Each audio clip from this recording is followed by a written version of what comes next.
I see the sunrise almost every day now. Not because I'm disciplined, but because sleep doesn't come easy anymore. I lie awake at night, turning things over in my mind. I'm tired and stressed, but restless. There's this feeling that keeps showing up, one that won't let me rest. Anxiety, the moment I stop.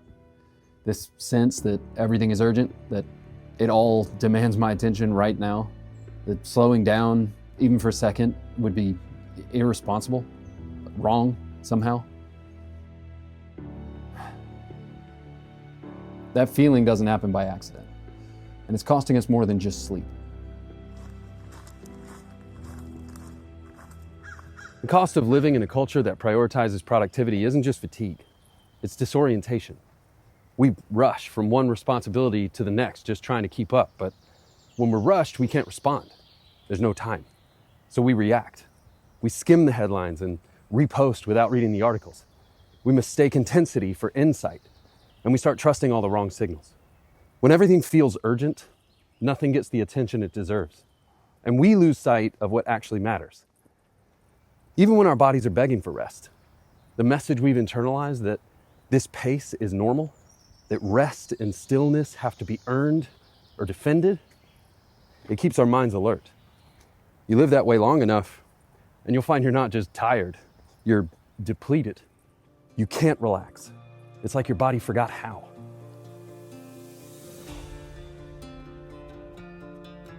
At the end of the day, my eyes close like they're on a timer.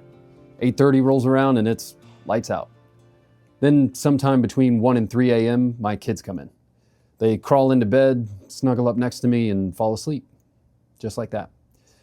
And just like that, I'm awake. At first, I just lie there, squeezing my eyes shut, concentrating on the sound of the white noise machine in my daughter's bedroom. But nothing happens. My body is tired, but my mind is alert. And rest feels irresponsible, so I get up. I make tea in the dark, check the morning headlines, read about the economy, about the disconnect between the indicators we're told to trust and the lived experience of so many of us. I think about the future, not just the one my kids are inheriting, but the future we're leaving for the generations that come after.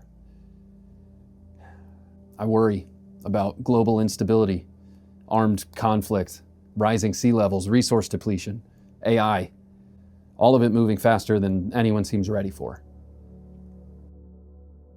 That might sound dramatic, like I'm catastrophizing, but it doesn't feel that way. I don't generally panic, except on drop towers, but this doesn't feel like that. This feels like devotion, like protecting the people I care about. I lie awake at night because I'm running the simulation. I'm predicting outcomes, assigning probabilities based on incentives and trends. And in theory, I'm protecting what I care about. But in practice, I'm running myself into the ground. It wasn't always like this. The news has always been sensational, but that's what you get with the for-profit media, because the incentives are all wrong. Before iPhones, though, and Facebook, the sensationalism was easier to avoid. Now we have the infinite scroll, and vigilance has become a full-time job. Social media didn't just give us unlimited access to entertainment and connection. It exposed us to human suffering on a global scale. And it gave corporations, their advertisers, and politicians unlimited access to us. But those same power brokers have a problem. Our attention is valuable, but our capacity is limited. So they manufacture crises to keep us hooked, stuck, scrolling, binging, looking for a way out. Our anxiety is good for their bottom line, but too much anxiety is bad for all of us. When we're anxious, keeping watch is the natural response. But constant vigilance is something we usually associate with trauma. You're not meant to live in fight or flight all the time. But the systems you inhabit feed off your time, your energy and productivity, so they're incentivized to keep you awake, alert, engaged by whatever means necessary. The systems we inhabit are shaping us without our consent. The thing is, keeping watch still feels like the right thing to do. It feels like devotion. And it is, mostly. But when vigilance becomes constant, it stops being something we choose and it starts being something we can't turn off, even when we need to. So rest feels negligent. Limits feel like weakness. Our humanity becomes a liability. And then we lose it. The incentives of the systems we inhabit have generated a culture that prioritizes profit, speed, and efficiency over everything else. But if that's the goal, then we are a limiting factor. And I don't think that works out for us in the long run. But humanity isn't a liability, and limits aren't a flaw in our design. Some are written into our DNA. They're boundaries we're meant to notice, not just blow by. But that's a hard truth for many of us to accept, because if we embrace limits, something has to give. I have to admit that there are things happening that I won't be able to keep up with. Stories I can't follow. Outcomes I won't be ready for. And that feels dangerous. But it also feels like letting go of something crucial to who I am.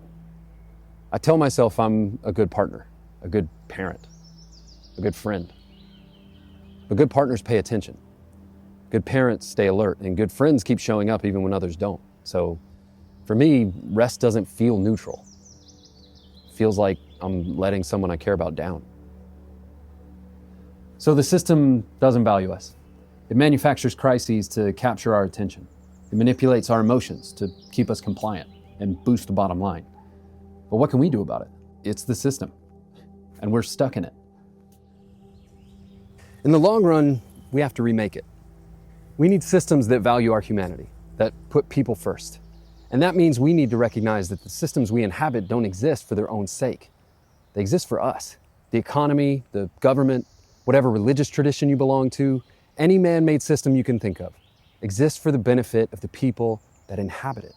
That kind of change requires us to be ready to face pressure, to push through difficulty, to resist without losing ourselves in the process. And that doesn't start out there. It starts here, in the quiet, where we can remember who we are and rediscover what matters.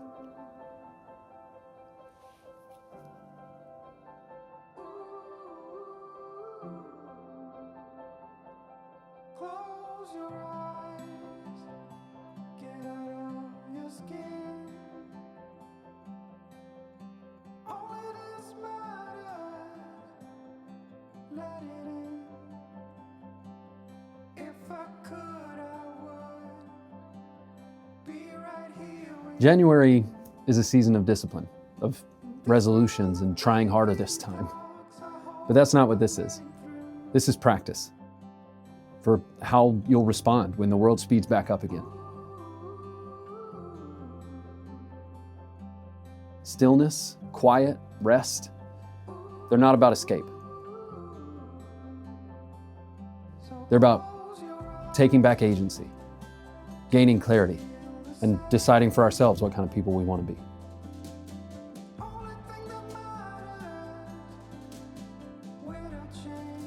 If you're still feeling the pull to stay alert, to keep watch, to carry more than your share, that's not a failure. Love matters, devotion matters, and keeping watch feels like the right thing to do because it is. But maybe it doesn't look like vigilance, always. Maybe sometimes it looks like this, or this, or this.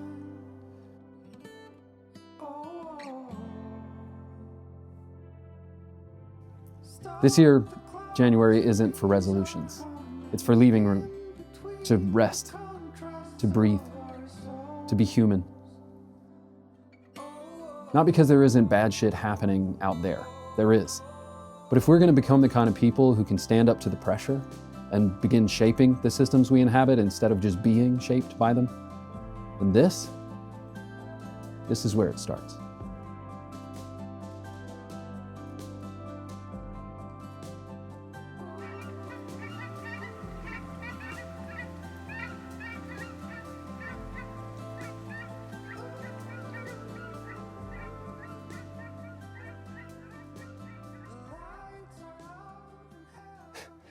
I'm probably going to catch some heat for calling religious traditions man-made systems, but what can you do?